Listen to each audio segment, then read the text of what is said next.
कि जिस दिन आप पशुपति व्रत उठाएं,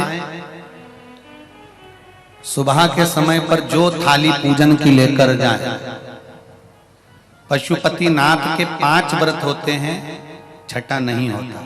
कितने होते हैं? 5। पहले व्रत में थाली लेकर जब सुबह के समय पूजन करने मंदिर जाएं, अभिषेक पूजन कर कर बाबा से विनती कर कर आए, वही थाली में सामान उतना लेकर जाना कि शाम की पूजन भी हो जाए।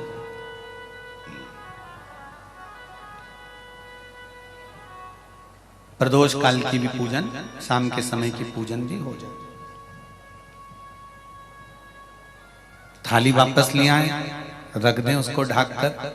शाम को जब पूजन करने जाएं तो 6 दिए, मीठे का प्रसाद,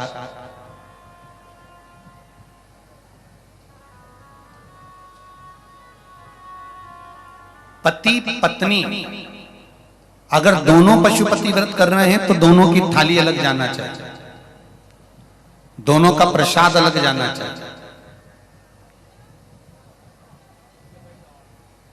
कढ़ाई में से प्रसाद के 2 हिस्से नहीं होना चाहिए। कई माताएं बड़ी चतुर होती है कि 2 थाली लगना है, पति भी पशुपति व्रत कर रहे हैं तो अपन हलवा बना लेते हैं सीधा, आधा इनके काम आ जाएगा, आधा हमारे काम आ जाएगा। मतलब पहले ही कढ़ैया में 2 हिस्से होगा तो वो प्रसाद स्वीकार नहीं होगा। विशेष ध्यान रखना।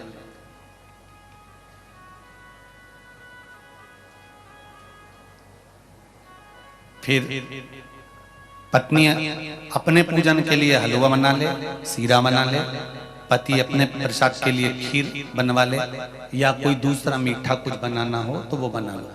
पर जो प्रसाद कढ़ैया में अगर सीरा बनाया है, हलवा बनाया है या खीर बनाई है, तो ये हिसाब से नहीं बनना चाहिए कि इनके भी काम आ जाएगी और अपने भी काम आ जाएगी। तो मतलब प्रसाद के 2 हिस्से आपने उसी समय पर कर दिए, तो वो व्रत की स्वीकृति नहीं है। इसका विशेष ध्यान रखना।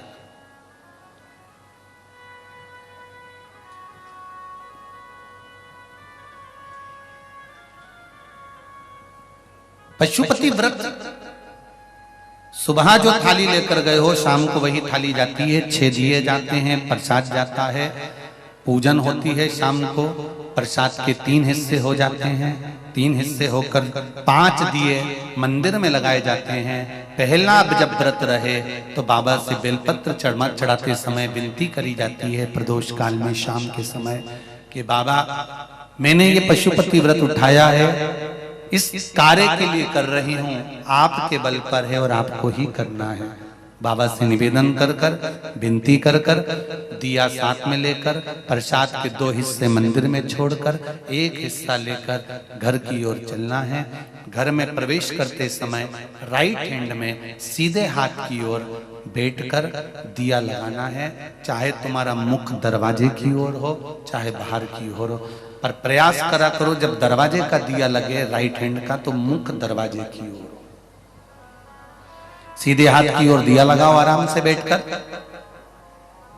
दिया लगाते समय बाबा से विनती करो, बाबा मेरा ये कार्य है, आपको सफल करना है। दिया लगाकर अंदर प्रवेश कर जाओ। भोजन करने से पहले जो प्रसाद आप 1 हिस्सा लेकर आए हो, वो प्रसाद का हिस्सा पूरा खाइए, उसमें से किसी को देना नहीं है। केवल आप व्रत कर रही हैं तो उसका हिस्सा आपको ही। भोजन के पहले उस मीठे का प्रसाद खाओ। इसके बाद में जो भी घर में भोजन बना हो उसको प्रेम से आनंद के साथ पाइए और बाबा का व्रत करो। 5वां व्रत अगर बीच में कोई रजस्वला धर्म आ जाए, कोई काम आ जाए, तो उपास तो करना पड़ेगा। एक समय फलहार करो, एक समय भोजन करो, व्रत करो, पर पूजन भले मत करो। तो वो व्रत गिनती में नहीं आएगा। गिनती में वही व्रत आएगा जो आपने शिव मंदिर में जाकर पूजन करी है। पशुपति नाथ का व्रत वैसे तो मंदिर के अंदर ही करना चाहिए, मंदिर पर ही होना चाहिए। पर साउथ में, दक्षिण में अगर मंदिर के अंदर नहीं जाने देते तो बेलपत्री के वृक्ष के नीचे करें। बेलपत्री के वृक्ष के नीचे भी नहीं करने देते तो फिर घर में करें। पर एक बात का स्मरण रहे, घर में करने पर उतना फल नहीं मिलता जितना मंदिर में जाकर करने पर प्राप्त होता है। ध्यान रखना। मंदिर में जाकर करें। जब 5वां व्रत पूर्ण हो, बीच में अगर गैप भी आ जाए तो 5वां जो व्रत होगा आपका, उस 5वें व्रत में भगवान को कुछ भी पूजन करने के बाद 108 चीजें, या तो बेलपत्र या पंखड़ी फूल की या चावल का दाना, मूंग का दाना, जो भी आप बाबा को समर्पित कर सकते हो, कुछ बाबा को 108 दाने समर्पित कर दो, या बेलपत्र समर्पित कर दो, या पुष्प समर्पित कर दो। श्रीफल 11 रुपए रखकर बाबा को विनय करो, बाबा आज मेरा व्रत पूर्ण हो रहा है, आप मनोकामना पूर्ण करना। जी, अगर दिल से पशुपति व्रत करा है तो ये निश्चित है 5 व्रत तक इंतजार नहीं करना पड़ेगा, 2-3 व्रत में ही मेरा बाबा कार्य पूर्ण कर दे। और आप में भी कितने लोग बैठे हैं जिन्होंने पशुपति व्रत करे होंगे और बाबा ने सुनी होगी, ये निश्चित है।